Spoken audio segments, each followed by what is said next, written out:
Cypress Development Corp's flagship lithium project is located just east of Albemarle's Silver Peak mine in the heart of Clayton Valley, Nevada. A 12-hole exploration drill program for lithium-enriched claystone on Cypress's 100% controlled properties is now underway. Cypress Development Corp trades on the TSX Venture Exchange, symbol CYP, the Pink CYDVF, and on Frankfurt's C1Z1. For more information, please visit our website, cypressdevelopmentcorp.com.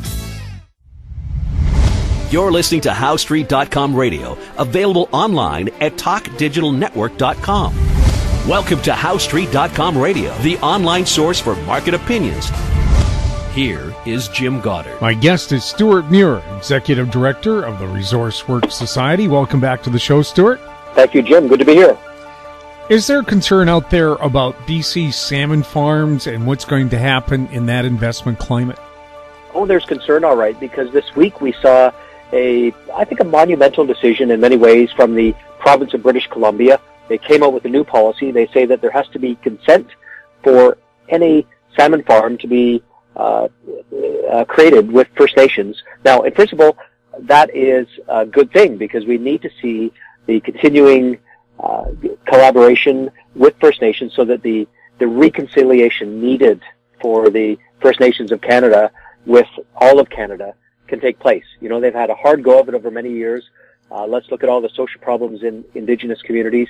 That can be traced back to the colonial legacy, and we have to treat that very seriously. So anything to change that, make it better, is a good thing. And, there could be good things for this decision from salmon farming, but today I'm thinking about some of the risks as well, and there turn out to be quite a few, at least in my opinion. Well, could you outline some of those risks? Well, yeah. Okay, so what the government is saying is, look, we're not going to let the salmon farming industry, which is, by the way, the biggest agricultural export source in British Columbia. You know, that's not wheat, it's not tomatoes or something. It's salmon and other aquaculture products produced on the coast, and it's a very important employer and creates a lot of revenues to governments and so on. This industry has been told that if it's to have its ocean current farms, the ones in net pens in the ocean, in future, it's going to have to do so with the acceptance and endorsement of First Nations where they are located. So it's something that the industry certainly wouldn't disagree with. In fact, they've been doing that for quite a considerable amount of time. But now the government has said, look, all of your operations in these lease areas, there's 20 farms in particular, have to be on that basis in 4 years. So the industry basically has been given 4 years to achieve that status. It would be a very good thing if it can do that, but there's going to be some considerable impediments, it would seem, to achieving this. Are salmon farms not a big employer for Aboriginal people? Well, there's a total employment, the industry says, of 6,600 people, and something like 20% or more of those are indeed Indigenous people. So there's lots of communities. I can think of one little place, maybe you haven't heard of it, or although you Jim, you are just a geographic brain. You'll know Clem 2. That's a village up the coast. Not that many people there. It's an Indigenous community.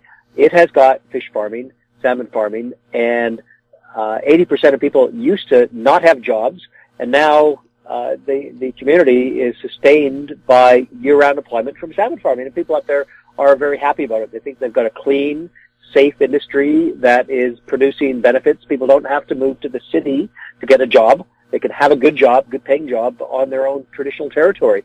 So it's a win for those people, and I hear the same thing from a lot of other communities up the north end of Vancouver Island, particularly, who are engaged in this industry. So it's definitely a winning formula for those First Nations. Are more First Nations getting financially involved as well, investing in it?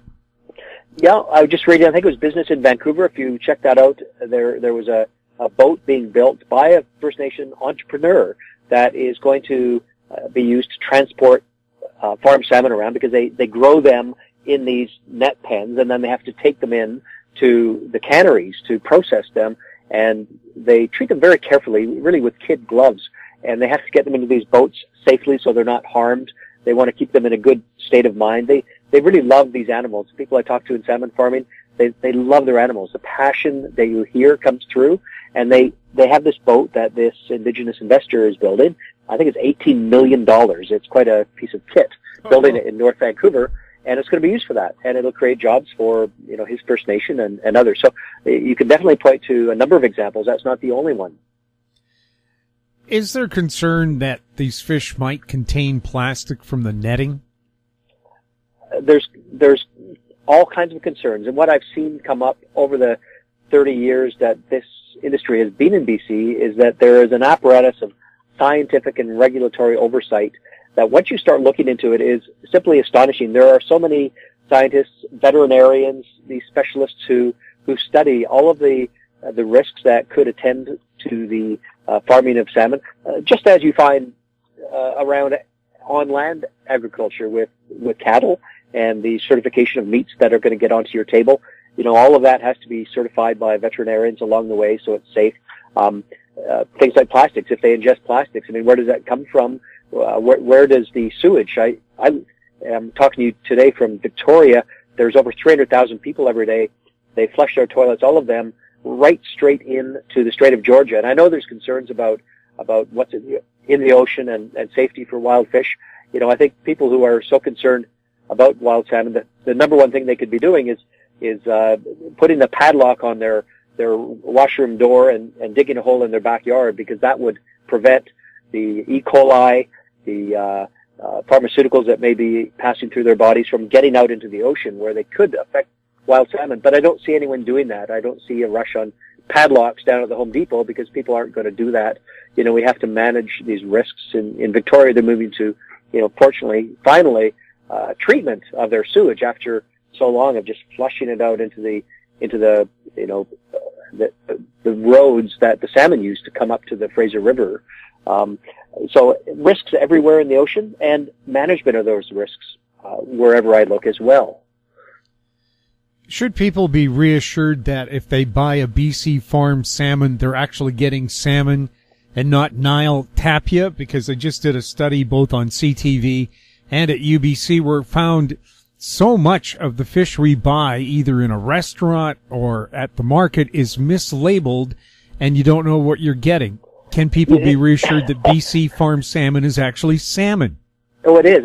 Just an anecdote. Back when I was front page editor at the Vancouver Sun, we had a great story come up one day because I was talking with a scientist friend of mine, an eminent, globally respected and known salmon scientist, and he told me, hey, did you know that the sockeye down at the supermarket in Vancouver, you see a sockeye there, that's from Siberia. Did you know that? Well, I was blown away by that, because I always thought if I saw a sockeye at the Safeway, I was looking at some, Fraser River sockeye or Canadian sockeye, and it turned out not to be the case. And we put a reporter on that, and sure enough, the story was confirmed. And I think a lot of people were surprised. We put it. Everyone wanted to talk about that story. People just assume that about sockeye, but I think it's much more complicated than that. We have wild salmon stocks that need our support and help. One of the things that's happening with aquaculture is we're protecting those wild salmon stocks, because about 70% of the salmon we eat today in BC is from farms. I know there's lots of food snobs out there. People love to tell me, oh, I would never eat a farm salmon, just like no one would ever eat a McDonald's, or no one ever watches network TV. No one ever eats a farm salmon, except that 70% of the salmon we eat is farmed. So go figure, Jim. But when it comes to food security and safety, there's a group called the Monterey Bay Aquarium. They have this program to certify seafood, very stringent. For many years, the BC salmon farmers were sort of frustrated. They couldn't get the level of certification they wanted from them. And then just in the last couple of years, I think they got the stamp of approval. BC salmon farmed in the sea is rated as good for you. They arrived at that by surveying all of the dominant science that looks at, is this fish sustainable? Is it healthy for you to eat? All of those factors. And they gave it, it's the only farm salmon that's received this stamp of approval. So I think that is something that the industry is pretty proud about, because they've earned it the hard way. They've subjected themselves to the regulations that are incredibly stringent. To pass these tests, it's not easy. We'll have more with Stewart Muir right after the break. Media recognition from Bloomberg, Reuters, recycling trade publications, patented process for 100% recovery of critical metals, including cobalt, lithium, nickel, manganese, aluminum. American Manganese is focused on recycling lithium-ion batteries for electric vehicles. American Manganese trades on the TSX Venture, AMY, the US, AMYZF, and Frankfurt 2AM. For more information, visit AmericanManganeseInc.com or phone me, Larry Ray, at 778-574-4444. Hi, I'm Douglas Mason, President and CEO of Magnum Gold Corp. Inc., MGI on the TSX Venture Exchange. A 2015 drill program on the LH property intersected high-grade gold, including 16.9 meters of 13.58 grams and 11 meters of 20.66 grams per ton gold. A follow-up drill program is planned to further evaluate previously identified subsurface high-grade gold mineralization. Please visit our website at magnumgoldcorp.com. Welcome back. We're chatting with Stewart Muir. Stewart, now that the pipeline from Edmonton to Burnaby's been nationalized, what does that mean for people who work in BC's oil and gas industry? I think the assurance that a country is going to take responsibility for getting this into place should give those people some reassurance. I just noticed that there, out of Alberta, is news this week about new investment into the oil sands. I think there's maybe a little bit of renewed confidence. I mean, let's be careful in how enthusiastic we get, because frankly, a lot of quality investment has been driven away by certain conditions over the last few years. Partly that's global commodity prices, but there's other special Canadian factors present as well, for sure. But I think there is a little bit of returning confidence that the jobs that so many British Columbians I was about to say migrate to. I've got salmon on the brain here, Jim. Commute to. People, you go to an airport. I spend a lot of time in airports in BC these days, and I'm always looking for the guys and gals who got they're ready to go to work. You can sort of tell they're headed to Calgary or Edmonton, and they're going to go to the camp maybe where they work. There's a lot of people like that, any community, anywhere in the province. So those people, I mean, they're bringing home a really good paycheck. They are professionals. They're trained constantly to the highest standards. No mucking about. These camps are not recreational places. People go there to work, and they seem to have a pretty sociable time. I've been to a number of these camps. They're actually great places to live. But the key thing is that you've got families in BC that are supported at a good level because of the breadwinner being able to go to work in oil and gas. They might be asking, I've got a newborn child at home. Will that kid, when they're coming out of high school, still be able to rely on my paycheck from the oil sands? I think there's some encouragement. There's some reason for optimism that those jobs will be around. Also, too, if the pipeline goes through as expected, it'll take about 2 years, and they might have kind of a new market. James Corbett, my correspondent in Japan, says Japan, India, China, and I believe maybe Singapore are going to form what they call the Oil Buyers Club so they can get a break on the price. Well, wouldn't this be a perfect opportunity for Canada to say, well, by the time you get this club up and running, we can be your main person? Hey, that would be great, because all those countries value the trade relationship they have with Canada. I've heard the High Commissioner of India talk about this. I've talked to people from the China government oil companies, and I've met with people from the Japanese private sector on this. They really respect the rule of law that we have in Canada, the certainty that you can do business. I think there are maybe some question marks around that right now. Some are skeptical about this, but I do have confidence that Canada is a country that they can go to. They want to deal with countries that are conducting themselves properly. They'd probably rather not buy from some of the Middle Eastern countries that are a bit sketchy when it comes to how they treat their citizens and foreigners and women.